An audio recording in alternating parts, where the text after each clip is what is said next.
y'all, Dixie here. Today I want to talk to y'all about some survival skills that I feel like are important for us backpackers to not only learn, but also practice. This channel obviously is not the typical survival channel, if you will, but I do think that survivalism and backpacking go hand in hand in many ways, and I think that especially some overlapping skills could be very important to backpackers in an emergency situation. And I know nowadays with technology of having personal locator beacons and inReach devices that we can just tend to lean on those. And I myself have preached how important I think it is to have one of those devices when you go in the backcountry. But even when you push the SOS button, if there is no like crazy thing where it just doesn't work for some reason, search and rescue is not going to immediately teleport to you. So I think learning how to take care of yourself in an emergency situation should definitely be a priority. So I'm gonna highlight some skills that I think we as backpackers should focus on and why I think those are important. Some of the skills I'm gonna list, I still need to not only learn, but maybe even master some of these. So I'm gonna work on that, and if y'all are interested in seeing me do a video maybe on each one of these skills more in depth in the future, then just let me know in the comments. I think the first skill worth mentioning is fire building or starting. Obviously, starting a fire can come in handy if you are in a situation where you need something to keep your body warm, an external heat source, or whatever cooking method you had has failed and you need to cook your food. And then also water purification. Having the ability to boil water as a backup is always a great idea. Knowing how to start a fire, especially in wet conditions when you've got wet wood, that's really gonna be when it counts the most, because I mean, pretty much anybody can start a fire with dry wood. But you might find yourself in a situation where all your backpacking gear is soaked and your shelter has failed and now you need something to keep you warm. So starting a fire with wet wood is a skill that I think is very important for all backpackers. For general fire building, and I would do this whether I was in a situation with wet conditions or not, but a lot of folks think that you should have some fancy fire starting tool.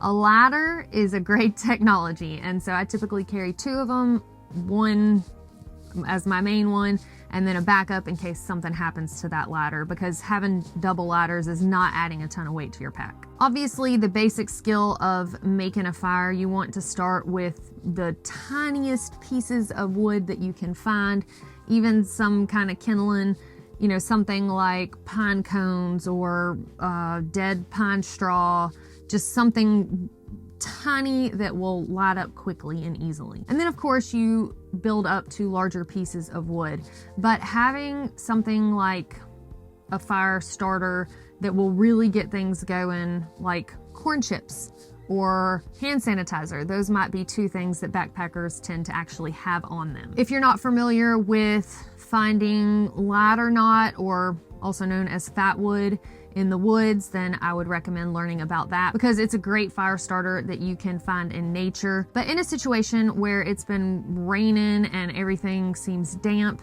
you can get a downed piece of wood like a branch, and if you've got a knife, which I highly recommend having in the backcountry, shaving off that outside layer, you can get to the inside and create you some dry wood shavings. In the video description of this video, I'm gonna link to several different sources. So one of the links I'm gonna put in there today is a video for starting fires when you're in rainy conditions. And once again, I think that this should be a priority for backpackers to practice. Next up is knot tying. I feel like this is one that hammockers are already going to be ahead on, but knot tying can be useful not only for hammocking, but in backpacking in general when you're hanging a food bag, when you want to secure something to your pack.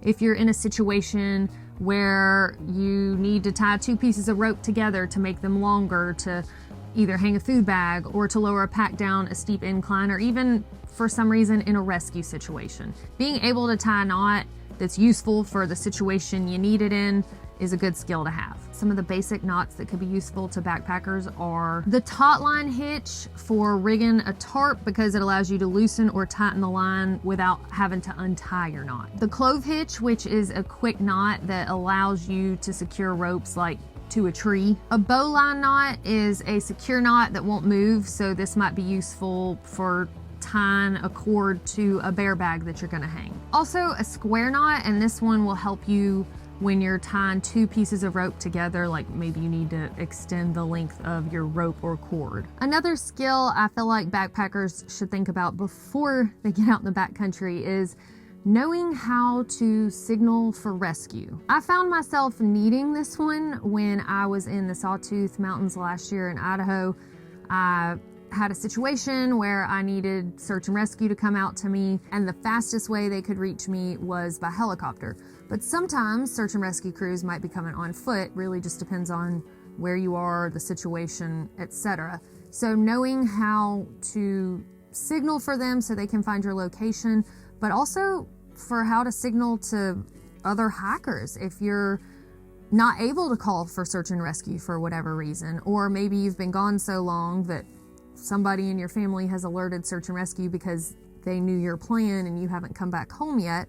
So, you know, how to get search and rescue's attention if they are out there looking for you. Some ideas are a whistle. Having a lightweight, loud whistle will save you from having to lose your voice and put all of your energy into screaming help over and over. Just having that whistle to be able to blow on occasionally, just to let somebody know, hey, I need some help. Some packs even have them built in on the sternum strap, so that would be convenient because it's going to be right there, conveniently located if you were to fall down and injure yourself. A mirror or a space blanket, basically something that is reflective, could be useful, especially for if you've got a helicopter flying over looking for you. A light source. Having a flashlight, or normally when backpacking, a headlamp to flash when you're in distress. From what I've read, you should flash 6 times on and off and then wait a minute and then do it again. So if you're in the woods and you see something like this in the distance, you might realize, hey, that light keeps flashing regularly and then stopping and does it again. This person might need help. From what I read, if you're waiting for a helicopter, instead of pointing it up towards the helicopter, pointing it down on the ground so they can see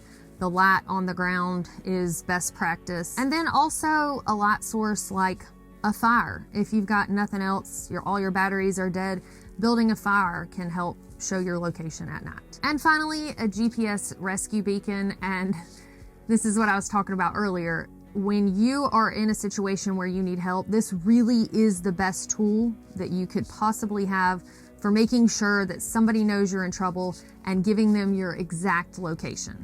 Because having a personal locator beacon, an inReach device, a spot device, those are going to give your coordinates so they'll know where to find you. So in my situation when I was in the Sawtooth Mountains, even though I didn't have anything reflective to signal, I did wave my tent, just trying to create some kind of movement, but they would have had my exact location anyway. So had I passed out, they still would have been able to find me. So I still stand by not going into the woods without one of these. The next skill I want to talk about is wilderness first aid and CPR. I've been wanting to do this one for a while. I have taken basic first aid and CPR classes in the past when I was a Girl Scout troop leader, but not specifically wilderness first aid. So I think that this is definitely one that could be useful to use for yourself, for common ailments in the backcountry, and also for your fellow hikers. Next up is makeshift shelter building.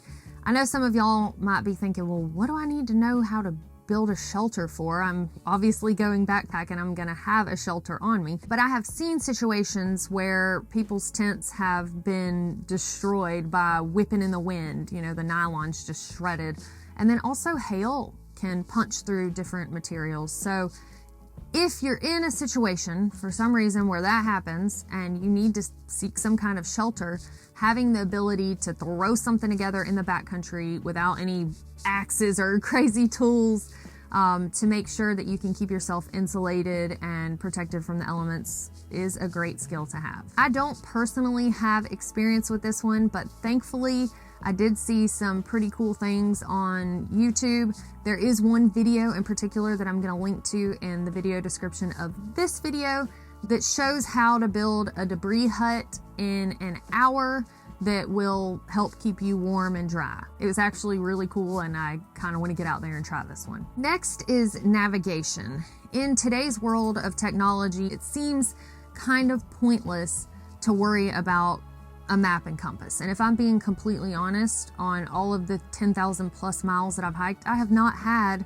a map and compass. I might have had a map, but never had a compass. However, I would be a bad teacher of backpacking and backcountry experiences if I did not mention that being able to use a map and a compass is definitely something that can be life-saving. However, don't just throw a map and compass in your pack and feel like, I'll figure it out.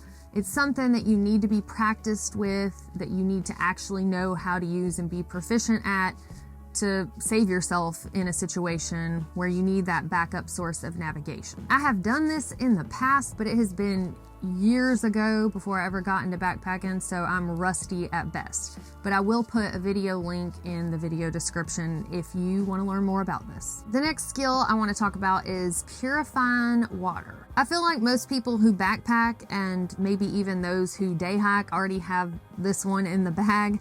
If you are new to all of this, you don't have to wait until you backpack to purify water, and going on a day hike and having the ability to get your water from a water source can save you from carrying like pounds of water on your back. My go-to purifier for water while I'm hiking here in the US is the Sawyer Squeeze. Here in the US, we don't really have to worry about viruses. So if you were hiking in another country where that's a concern, then a filter that treats viruses also would be more expensive and also heavier.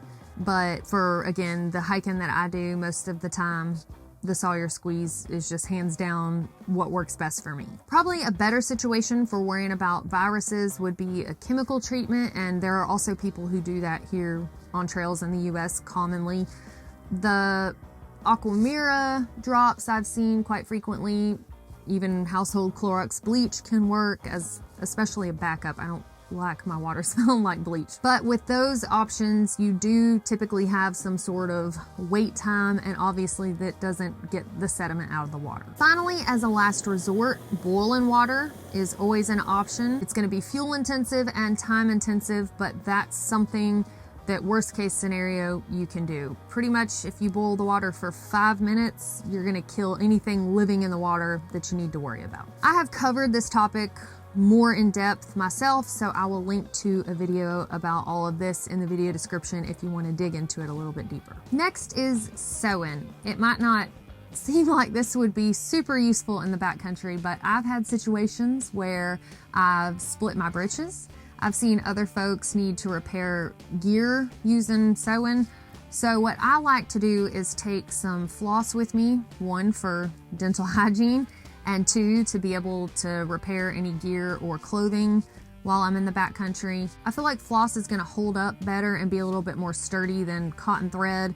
And like I said, it's dual purpose, but you got to make sure you have a needle to use it with. So what I typically do is my duct tape that I fold on itself, I just take the needle and stick it into that duct tape so it's not loose flopping all around in my pack. I am quite capable of sewing by hand and doing what I need to do, but I don't know the names of the stitches that I perform or anything like that. So I have linked to one in the video description that goes over some basic stitches that I feel like would be useful if you were repairing clothing or gear while backpacking. Next is situational awareness. This is really a life skill that I feel like should be practiced every day, but specifically when you're in the backcountry, where this might come in handy is learning to scope out your campsite, making sure that there are no immediate dangers there to you, like you're in a place that's gonna flood easily, or you've got a widowmaker over your head, which those are dead trees and limbs that can fall on you and take you out, therefore widowmaker. Also, becoming familiar with your surroundings and paying attention to different landmarks and things like that can come in handy if you've found yourself turned around. There are lots of different reasons that I feel like practicing situational awareness would be useful, in the backcountry. So some ways in normal life that I like to try to practice this and just get my brain used to being more observant, because I've struggled with this for years. But somewhere that you drive regularly, so dropping your kids off at school or going to work, the grocery store, pay attention on the way and just let your brain pick out one thing that you've never noticed before on that route. And then on the way back, do the same thing. And that exercise will get your mind to thinking like, okay, let me look at the details around me. Also, when you're in a restaurant or at a business, locating mentally or visually all of the emergency exits or exits in general. So if there was some kind of situation where you needed to dart out, you would know all the places that you were able to do that. But just any mind games like that you can play with yourself to where you actually hone in to like what's going on around you instead of being lost in your thoughts or on your device. Finally, the last skill I want to talk about today is edible plant identification. This one can take a lifetime to learn, and it's going to vary wildly depending on your location, the season, and even where you're located doesn't mean that's where you're going to be going backpacking. So where you're going, things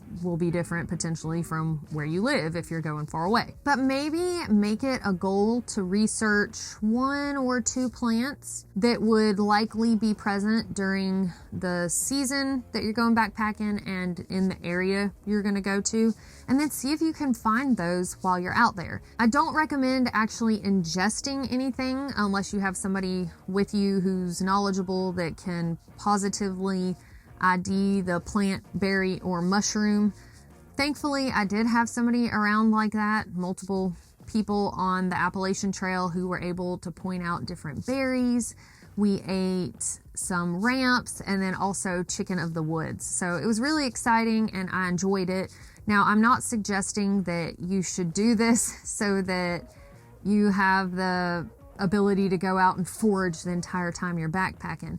But again, this is one of those things that could seriously help you if you find yourself in an emergency situation where you're waiting on search and rescue and you've run out of food and you're like, hey, but I do know that these berries are actually edible. So, I'm able to get a little bit more in the way of nutrition in me while I'm waiting for search and rescue. Given the goal isn't to be able to go out on a backpacking trip and just survive only on foraging, but it can help keep you alive if you're in a situation where you're stranded and you need some extra food. Also, on a side note, it does not hurt to be able to recognize any poisonous type plants for the area that you're going to be backpacking in. For this area specifically, I have learned to identify poison oak, poison ivy, and poison sumac. So knowing those things can help save you some headaches in the future. Well, all right, y'all, that is all I have for you today on survival skills I feel like us backpackers should know.